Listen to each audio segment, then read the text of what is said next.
Hi.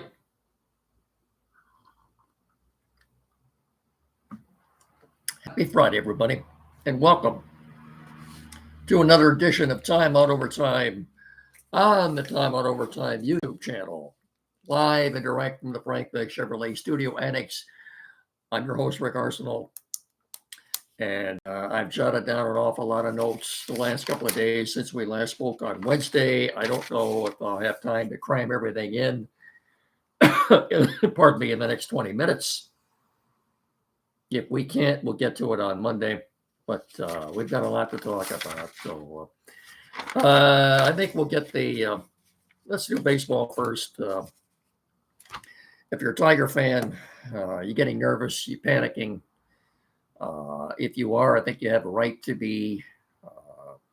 That is, magic number's been stuck on 7 now for what, 6 days?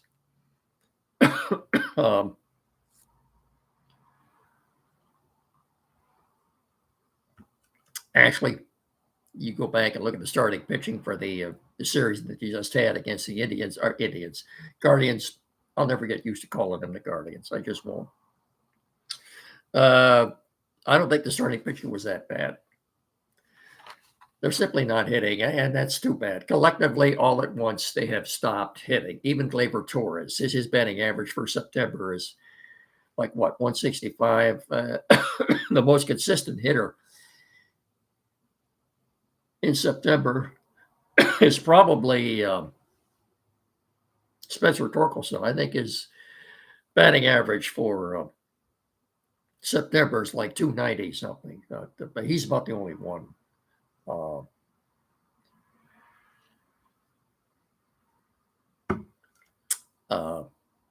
Gleyber Torres, McKinstry, Baez, name a couple others. Their OPSs are well below average for the last 6 weeks or so.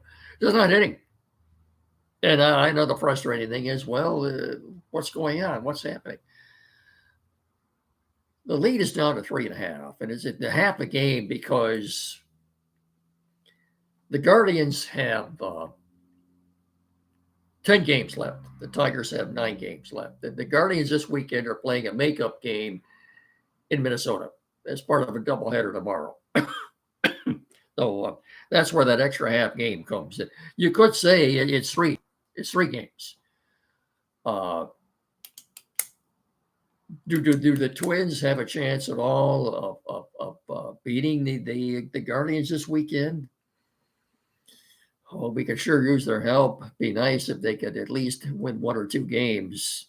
Be a big help going in. Again, remember, they got to play Cleveland again starting Tuesday in Cleveland next week. This is rough. This is rough. Won't be easy.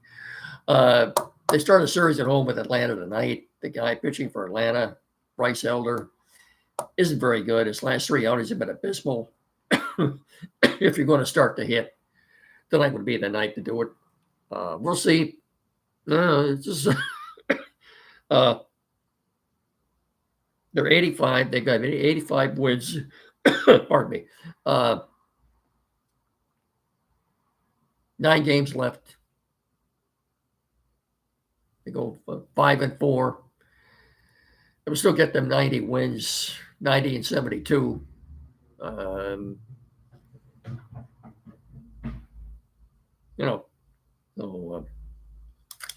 I can offer no viable explanation as to why this is. I don't know, but we'll just have to wait and see what transpires this weekend. If they could win 2 out of 3, that'd be a big help. Might start with winning tonight, but we'll see. Big series, the feature series this weekend in Major League Baseball. The Seattle Mariners and the Houston Astros are battling out for first place in the American League West. They have a 3-game series this weekend. One will win the division, and the other one will be a wild card team. So it's a matter of seeding. Tigers only have a 1-game lead right now over the Astros, who are currently in first place. Why is that important? Well, top 2 seeds among the division winners get a first round bye. That sure would be a big help for them. But 10 games left. And honestly, I never thought it would come to this, but it has. And as I said, I can offer no viable or plausible explanation as to why they have collectively stopped hitting. Is it good pitching or bad hitting? Probably both. And I look at the Cleveland, and as I told somebody today, they've got 10 games left. They go 10-0 the next 10 games. They have more power to them. They deserve to win. But then again, when you look at their lineup, except for two guys, maybe three, I don't see how they're doing what they're doing. Pitching and defense will take you a long way. I know that. They don't score a lot of runs, don't hit a lot of home runs. But boy, their left fielder and a third baseman, I think collectively, the two of them beat the Tigers these last three games, either with their glove.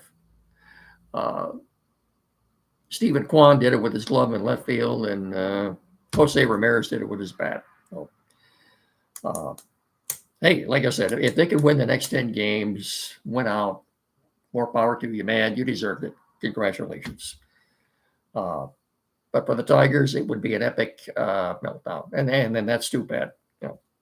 We'll see. It would start. It'd be nice if they would win tonight. You can only look at the next game. Just look at the game ahead of you. Go out and find a way to win tonight. Give everybody a better feeling. I think it would. If they were to lose tonight and the Guardians win, now the lead is down to 2.5, and it's anybody's ball game. So anyway, let's do this for our sponsors, and then we'll move on to football.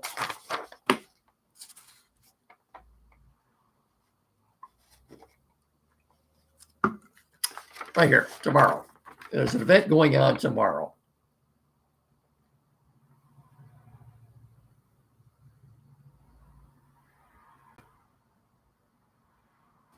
White Oaks Golf Course, tomorrow morning at 8 o'clock. Registration for Frank Beck's 10th annual First Responders Tribute Golf Scramble. At White Oaks Golf Course tomorrow morning at 8 o'clock. Shotgun start is at 9, $240 a team. If you haven't gone up to Frank Beck's by now to register, called in there, I'm not sure if you could get in there early enough tomorrow morning and get registered. I don't see why you couldn't. But tomorrow morning, 8 o'clock, White Oaks Golf Course. All proceeds go to the Hillsdale Fire Department, station number 3. You want to get out there, and weather looks great for tomorrow. Perfect. Frank Beck's 10th annual First Responders Golf Scramble tomorrow morning at White Oaks Golf Course, starting at 8 o'clock. Even if you don't golf, you can make a donation, get out there, enjoy all the camaraderie or whatever. But tomorrow morning at 8 o'clock, White Oaks Golf Course, right here at Hillsdale. Good time will be had by all, I can promise you that. And again, it's for a good cause. Chevrolet together, let's drive. Chevrolet Drive, Southern Michigan. And of course, Frank Beck Chevrolet is indeed the #1 selling Chevrolet dealer in our immediate area, tri-state area. We're also brought to you in part by Barrett Insurance.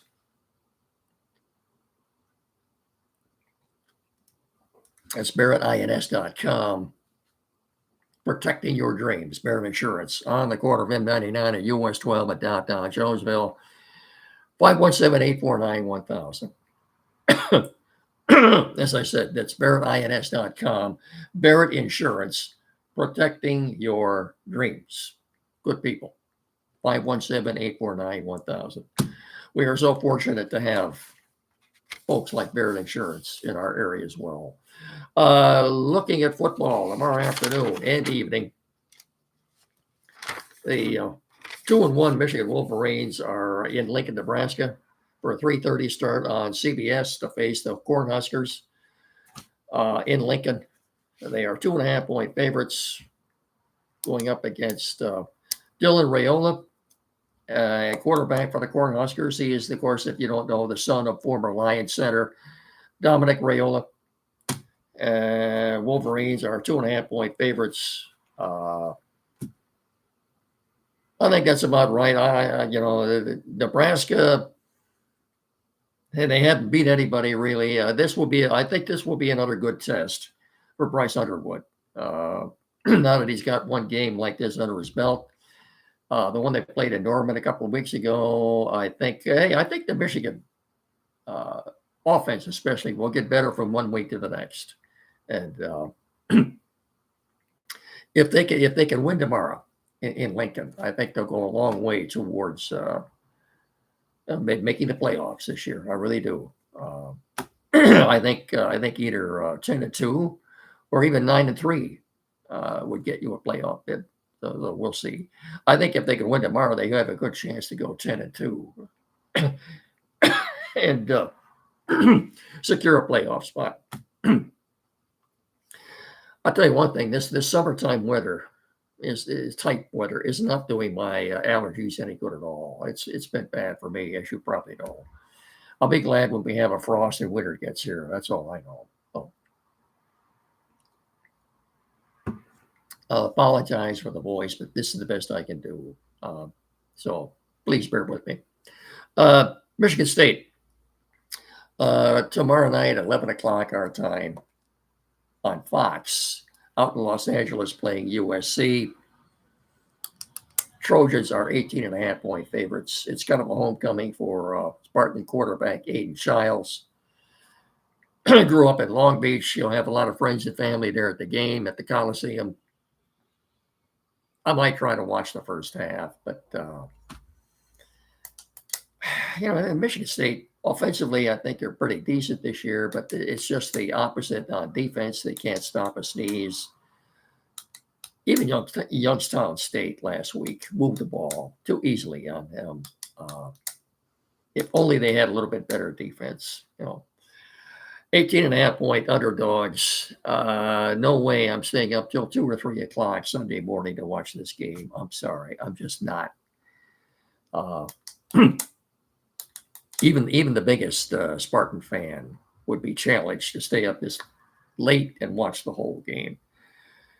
Hey, obviously Fox and the NCAA are catering to the much larger Los Angeles market than they are back here. They don't really care much about us. So, like I said, it's starting at 8. It's a game from 8 to 11 or 8 to midnight or 11:30 back there. Okay, then that's fine. But this, again, you knew this was going to happen. We have scenarios like this. When USC, UCLA, and Oregon and Washington joined the Big Ten, you knew that we would have scenarios like this.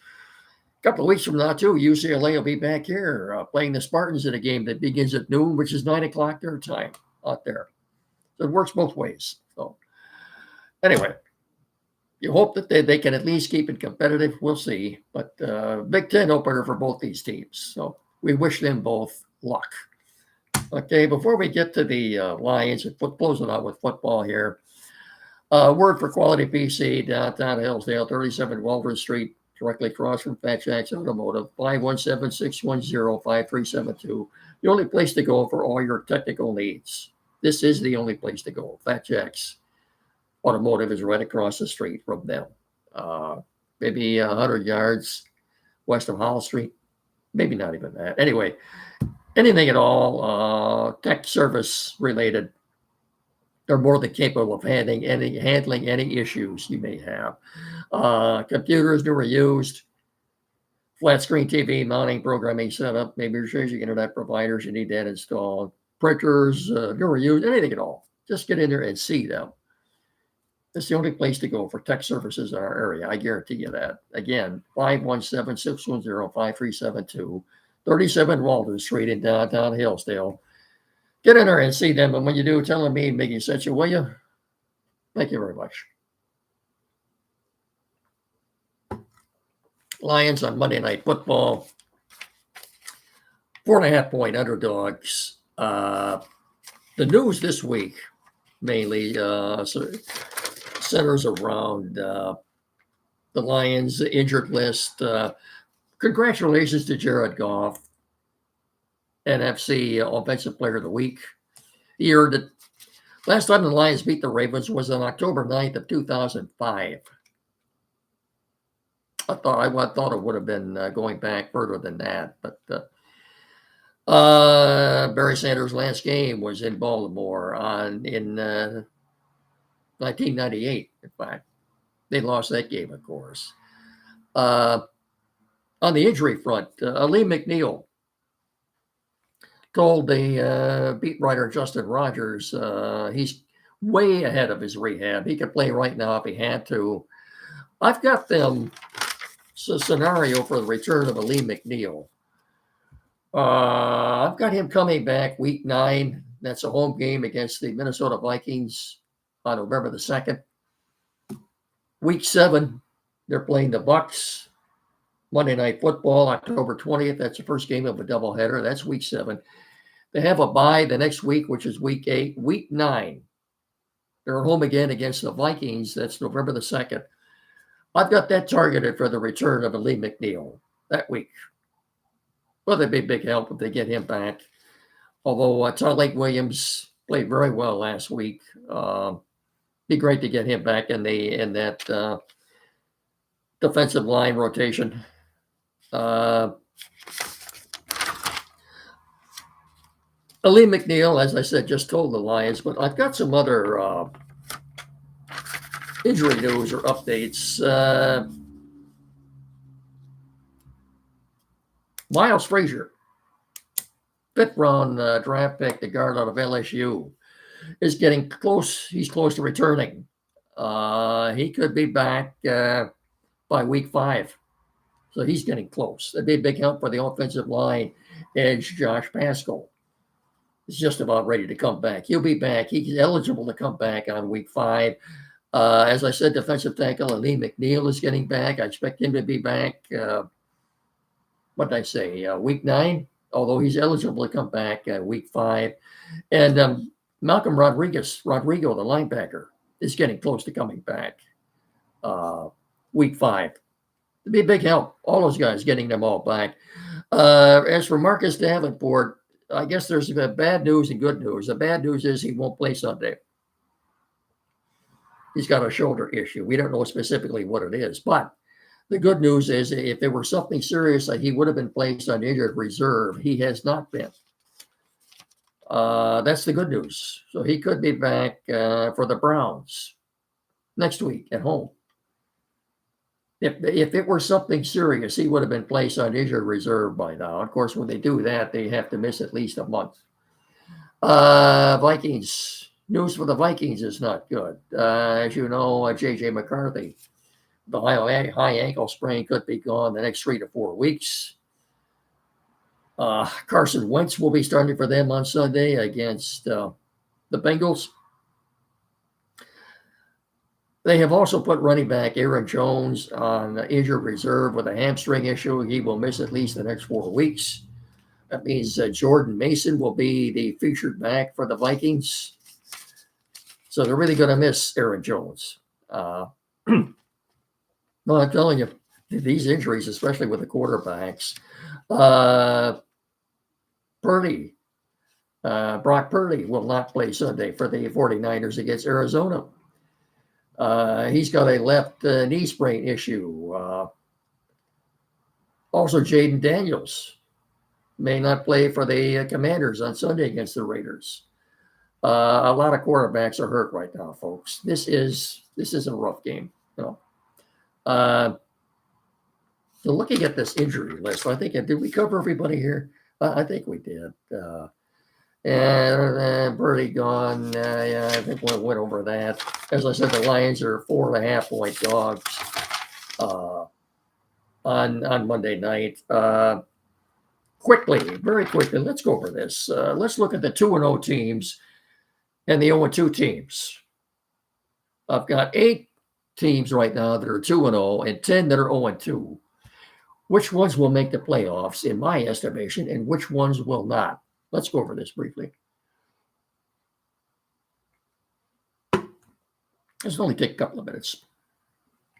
Ashley, the Bills, having played last night, and that was a more competitive game than I thought it would be, are 3-0. I think obviously they're going to make the playoffs. After that, you've got the Bengals 2-0. Are they going to make the playoffs or not? I say they will not. Not without Joe Burrow. I don't see that. So the Colts 2-0. Indianapolis Colts, interesting, with Danny Dimes, Daniel Jones as their quarterback. Have not in 2 games. This is a record in the Super Bowl area. In the Super Bowl era, this is the first time a team has not had to punt in its first 2 games. The Colts are 2-0. They won their first 2 games, and they haven't had to use their punter yet. That's never happened in the Super Bowl era. I think the Colts are in the playoffs. Chargers are 2-0. I think they're in the playoffs. Eagles are 2-0. They're in. Packers are 2-0. They're in. These last 2 teams, I don't think are in, the 49ers and the Cardinals. Although they've gotten off to good starts, I don't see either one of these 2 teams making the playoffs. In sharp contrast to that, let's look at these teams that are 0-2 so far. The Jets, they're not getting in. The Dolphins are 0-3 now. They're not getting in. The Browns are 0-2. They're not going to get in. Texans are 0-2. They're not getting in. And you have to wonder what has happened to C.J. Stroud. He had such a great rookie season. A big regression last year, and a couple of games this year, he hasn't looked any better. You have to wonder what has happened to this kid. Texans, no, as I just said, they're not getting in. The Titans are 0-2. They're not getting in. The Chiefs are 0-2. They will get in.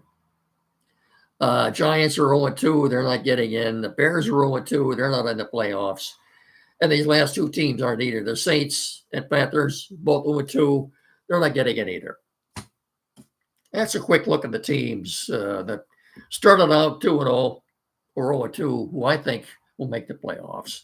Have I covered everything I wanted to? I think I have. Yeah, that's going to do it for now. Don't forget, tomorrow morning, we've got a lot to talk about with Andy and Jen on the Time Out Show here locally on WZSR 92.1 FM. And I will talk to you all again on Monday. So until then, I can't thank you enough for watching and listening. And tell your friends, please remember the next subscriber to my podcast will be the winner. And what will they win? Well, about my undying gratitude. I can't thank you enough for watching and listening. So until Monday, then, I bid you all a very pleasant weekend. Remember, please treat each other with respect. And I'll simply say so long for now. Talk to you Monday. Bye-bye. Thank you, everybody. So long.